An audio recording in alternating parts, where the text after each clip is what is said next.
नमस्कार जय जगन्नाथ मु सस्मिता आपन को स्वागत करुच्ची मोर यूट्यूब चैनल को मो चैनल रे जदि नुआ छथि ताले गोटे सब्सक्राइब कर दियंतु और पाखरे थिबा बेल आइकन को क्लिक कर दियंतु जहा फल रे मोर नुआ नुआ वीडियो आपण माने पाई परिबे।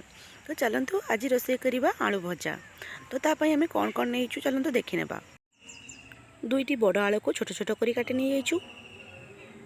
पियाज रो पत्र, कटा पियाज, दुईटी सुखला लंका, जीरा, स्वाद अनुसार लुण, हलदी पाउडर, लंका पाउडर।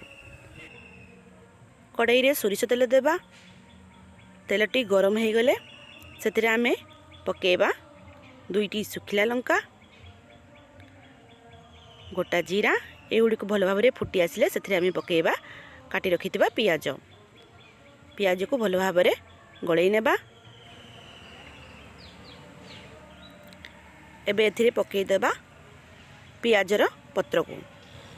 एगुड़ी को आमे भल भाव में भाजी नेबा। या को बेसी टाइम भाजीबा नहीं। एबे पकेबा आमे काटी रखिथिबा आलू, स्वाद अनुसार लुण, हलदी पाउडर, लंका पाउडर दे भल भाव में आमे गलई नेबा।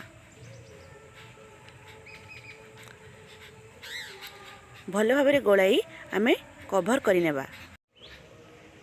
कभर काढ़ी मझे मझे आमे भाजीटी को गलई नेबा। मु एठी गैस टी को हाई फ्लेम करी रखिछि कारण भाजीटी आमर गोटा गोटा रहिले भल लागिवो। भाजीटी को आउ थरे गोटे मिनिट पई कभर कर नेबा और कभर खोली ताको मझे मझे गलई नेबा। देखंतु भाजीटीर कलर चेंज हो गलानी।